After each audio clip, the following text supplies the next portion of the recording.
Alléluia, gloire à Dieu. Merci Seigneur, béni soit l'Éternel. Bien-aimés dans le Seigneur, que la paix et la grâce de Dieu soient avec vous. Ce midi, nous sommes vraiment contents pour nous avec vous autour de cette table spirituelle. Côté nous pour aller prier, côté nous pour aller élever le nom du Seigneur. Oh, nous inviter pour prendre place. Prends place. Invitez un ami, un collègue. Partagez lien avec l'autre monde. Et puis fait tout le monde connaît depuis le fait midi. Pas l'autre rendez-vous. Rendez-vous, c'est dans midi déboulonné avec sœur Anou. Bon Dieu béni, nous comptons gagner avec nous à midi ça. Chaque midi, rendez-vous avec sœur Anou, midi déboulonné. Jour lundi, nous avons prié pour famille, pour monde qui va pas faire petit, pour ministre l'évangile, pasteur, leader, responsable. Chaque mardi, nous avons prié pour pays nous Haïti. Nous avons prié pour tout l'autre pays et dirigeants dans le monde entier. Chaque mercredi à midi, nous avons prié pour déblocage. Même qui bloqué dans n'importe qui domaine, dans n'importe qui dossier qui bloqué. Chaque mercredi, nous avons tant. Jeudi, nous avons prié pour nous retourner à l'envoyeur tout ça où tu pensé voyer sur nous. Nous avons dit mettre Wanga, prendre Wanga chaque jeudi. Et chaque vendredi à midi, nous avons prié pour maladies, toutes sortes de maladies. Oui, guérison possible, guérison assurée, guérison certaine. Par la grâce de Dieu, c'est agir foi, connecté, rester branché. Et bon Dieu lui-même, la paix guérit au chant dans Somme 103, c'est lui-même qui guérit toute maladie. Nous croyons ça. Et chaque samedi à midi, nous avons pour nous remercier bon Dieu pour toute semaine, pour nous bailler les louanges. Alléluia. Pour nous témoigner grandeur li. Alléluia. Et pour nous remettre li semaine qui va commencer. Bon Dieu béni, sans plus tarder, nous pourrons aller tendre une méditation de la parole de Dieu avant pour nous passer dans la prière pour aujourd'hui. Que bon Dieu bénisse.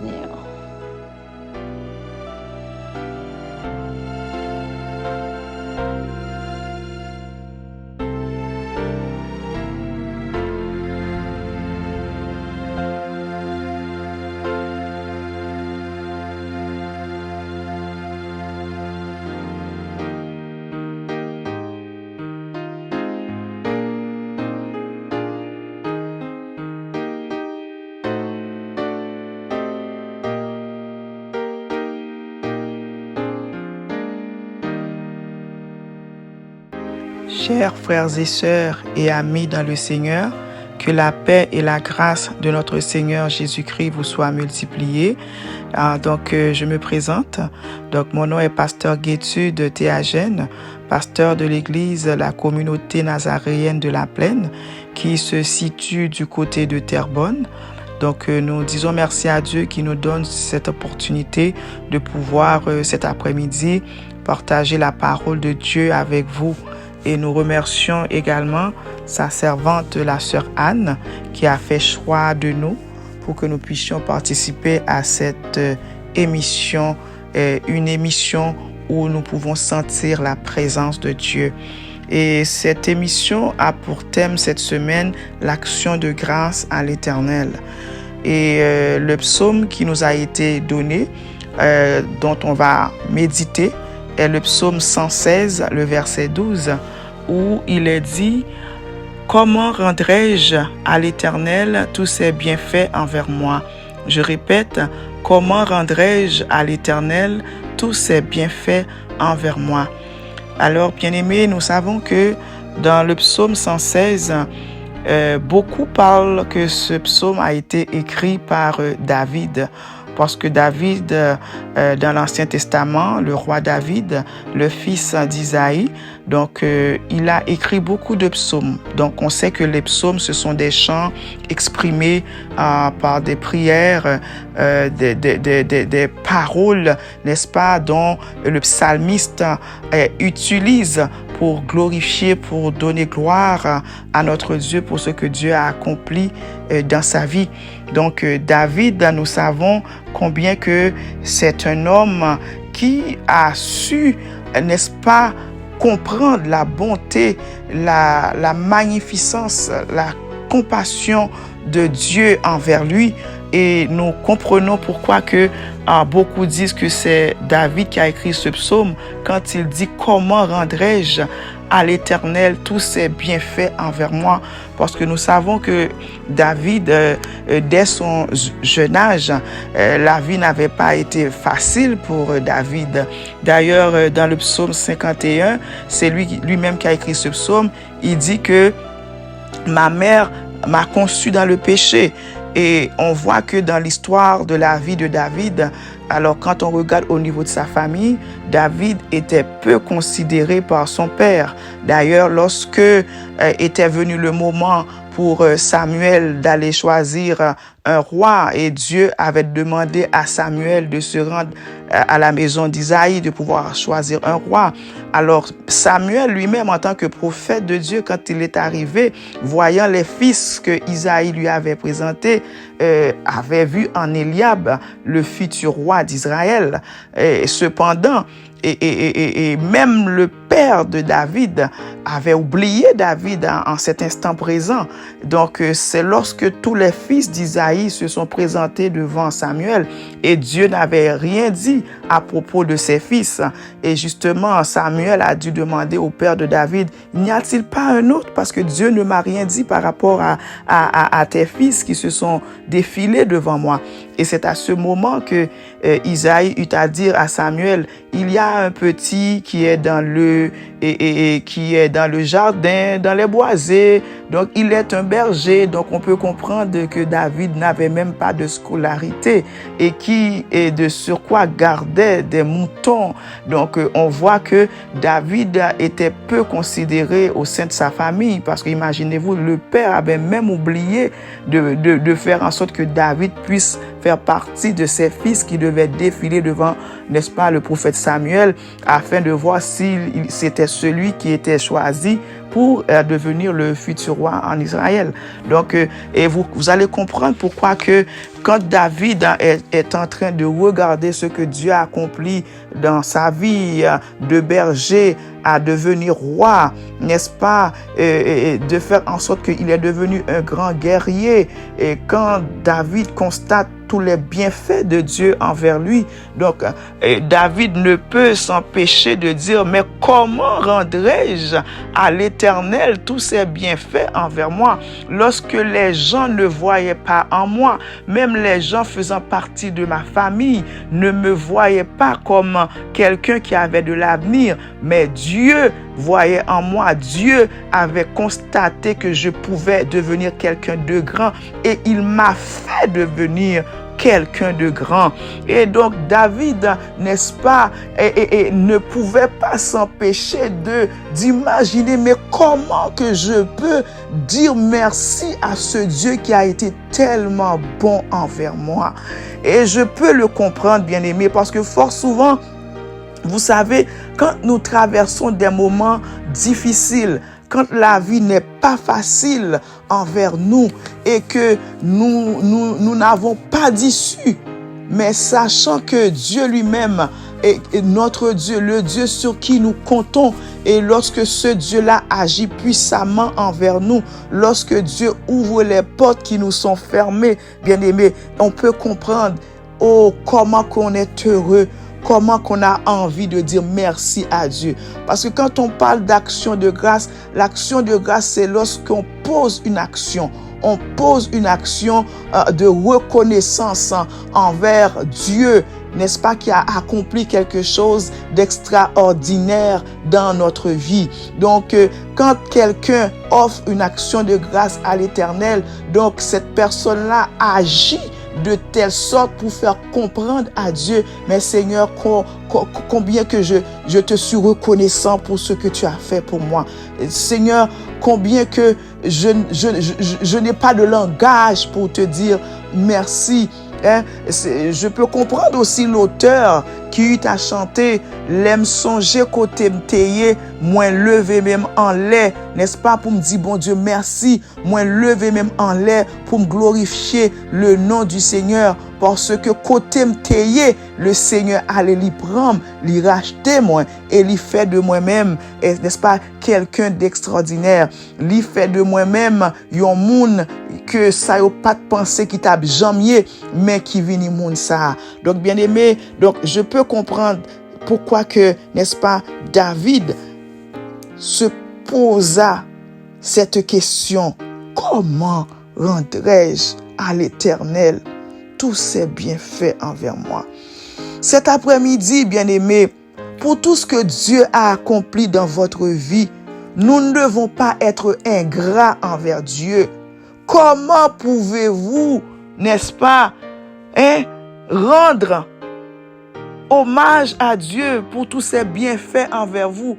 Comment pouvez-vous lui rendre une action de grâce digne d'un souverain, du Dieu capable, du Dieu puissant? Comment pouvez-vous lui rendre une action de grâce?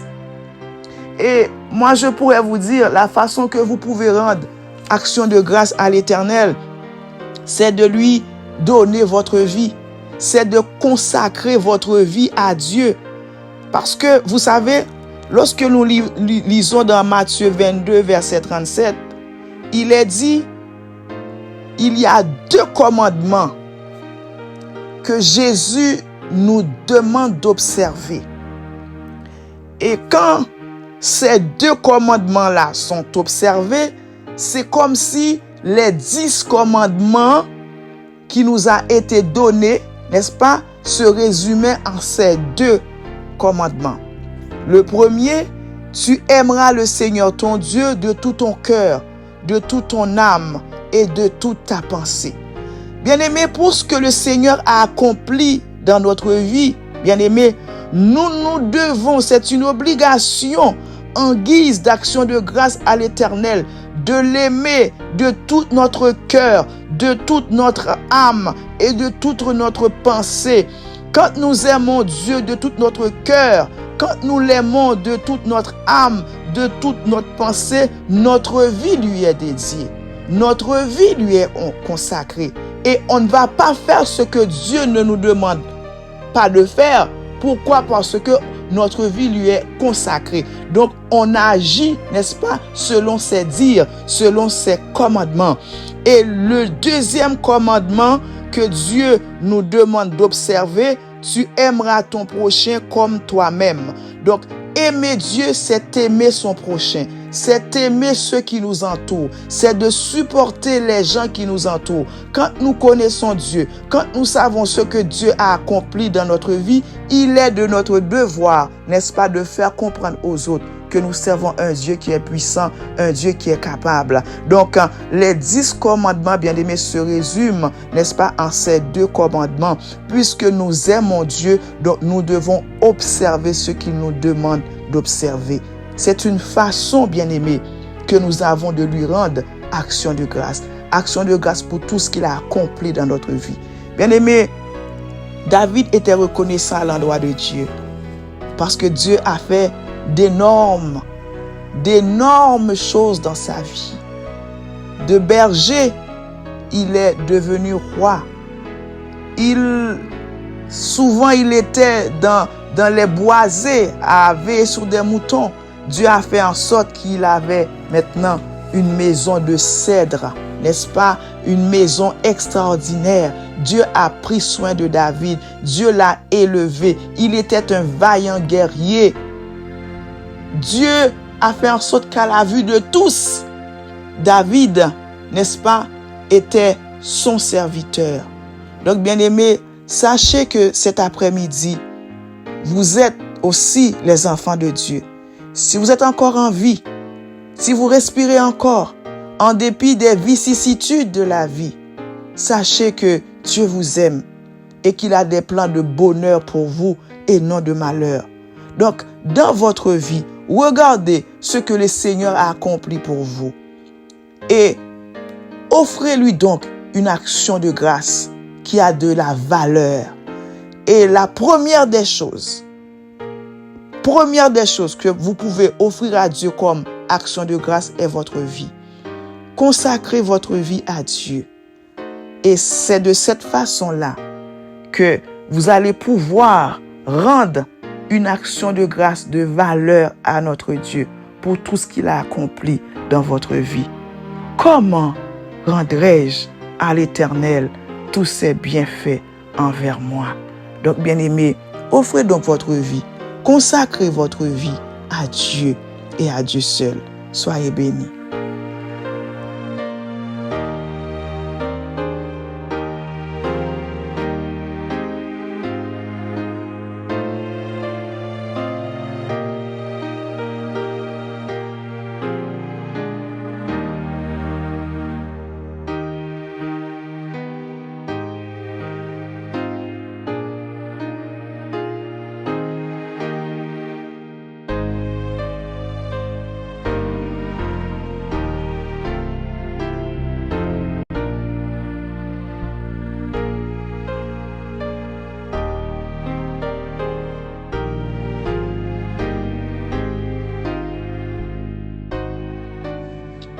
Dieu bienveillant, Dieu de grâce, Dieu de compassion, Dieu de miséricorde. Papa nous qui est dans le ciel là. Mais nous approcher de votre grâce bénie ou à midi ça. Non, non, petit garçon Jésus-Christ qui était mort pour pécher, peuple haïtien. Seigneur, parole ou fait nous connaître, Seigneur Dieu. Dans Somme 145, verset 18. L'Éternel est près de tous ceux qui l'évoquent, avec sincérité. Oui, Seigneur, c'est avec un cœur reconnaissant, c'est avec un cœur sincère, c'est avec un cœur d'humilité. Nous n'avons pas approché devant ton grâce bénie pendant que nous avons intercédé pour peuple pour nous Haïti, Seigneur Dieu. Nous avons demandé au temps pris. Proverbe 14, verset 34, fait nous connaître. La justice élève une nation, mais le péché est la honte des peuples. Oui, Seigneur. C'est péché nous qui fait nous souffrir comme ça. C'est péché nous qui mettait pays nous, Seigneur, dans l'état ça que lié. Seigneur, parfois que péché que nous commettons devant Dieu, yo attristé cet esprit. Seigneur, problème pays nous, Seigneur, troublez-nous, les rend-nous tristes aussi, bon Dieu Tout-Puissant. Mais nous connaissons parole ou fait, nous connaissons Dieu est pour nous un refuge, un appui, un secours qui ne manque jamais dans la détresse. Seigneur, nous connaissons grand Dieu Tout-Puissant, ou pas abandonner nous, ou pas virer d'eau nous, Seigneur, dans ça que nous y a, dans le problème que le pays nous a confronté, bon Dieu Tout-Puissant. Mais nous connaissons les chrétiens, Seigneur, à prier, gagner un impact, Seigneur, capable de faire sur nation avec la prière, parce que la Bible dit nous, Seigneur Dieu, de prier sans cesse pour payer nous, pour nous jeûner aussi, pour nous chercher face au Seigneur, pour nous chercher faveur, à grâce au Seigneur, afin que pour Haïti, Seigneur, capable de libérer, pour que tout Haïtien, Seigneur, capable de vivre dans la paix, dans la sécurité et dans la plénitude. Seigneur Dieu, nous avons levé nous pour nous proclamer changement pour Haïti. Seigneur, nous avons demandé au temps pour grand Dieu Tout-Puissant. Pendant le pays, nous avons fait face aux multiples besoins. Nous avons demandé grâce. Un seul mot besoin dit. Arrêtez, Seigneur. Et sachez que je suis Dieu. Je domine sur la nation. Je domine sur la terre. Seigneur, j'ai pitié pour le peuple, ça, Seigneur, qui est malade, qui est couché sur un cabane de l'hôpital, mais pas un docteur qui vient demander qui maladie, qui ça le gagne. Mais nous connaissons seul là. C'est vous-même, bon Dieu. C'est même j'entends pour Seigneur, le pays nous qui a une lumière emergency, qui a plus lumière éteinte devant le bon Dieu, il y a une lumière urgence, mais pas grand monde qui demandait pour qui sa lumière, sa lumière éteinte comme ça. C'est de la part de grâce. Insécurité, dominer pays nous. Insécurité, Seigneur, rendre pays nous, Seigneur. Handicapé, nous demandons grâce. Fais-nous grâce, nous, Seigneur. Nous n'avons pas l'autre monde pour nous aider, c'est nous-mêmes, mais nous avons la foi. Parce que les gens qui disent pas qu'il y a un changement pour pays, nous-mêmes nous disons oui, il y a un changement pour pays, nous, parce que nous servons un Dieu fidèle. Parole nous fait nous connaître dans Somme 33. Heureuse la nation dont l'Éternel est le Dieu. Heureux le peuple qu'il choisit pour son héritage. Seigneur, nous songeons, grand Dieu Tout-Puissant. Crie, Israël t'est arrivé dans nos oreilles. Ou t'es choisi, Seigneur, pour te déléguer Moïse, pour te délivrer peuple ça, Seigneur, en esclavage. Nous sentons nous-mêmes, bon Dieu Tout-Puissant. Ou des petits, oui, Seigneur, si vous voulez, même aujourd'hui, même à l'instant même, Seigneur, qu'à déléguer pour vous, ou délivrer peuple, Seigneur. T'as pas d'autant pris. Insécurité, Seigneur. Dominer pays, nous. Grâce, n'a demandé. N'a prié au Seigneur. N'a fait des prières pour des intercessions, Seigneur, et des actions de grâce pour tout chef d'État et pour tout Silayo qui peut exercer autorité afin que le peuple haïtien, Seigneur, alléluia, gloire, capable de vivre dans la tranquillité. Yo. Seigneur, dirigez conseil et dirigeants, yo, pensez, yo, idées, yo, décisions, yo, actions que y a posées, Seigneur, dans le pays. Prenez la grâce, pardon. Pour payer nous Haïti, au nom de Jésus, au nom de Jésus de Nazareth, ou même qui a pouvoir pour tout temps et pour tout temps. Amen.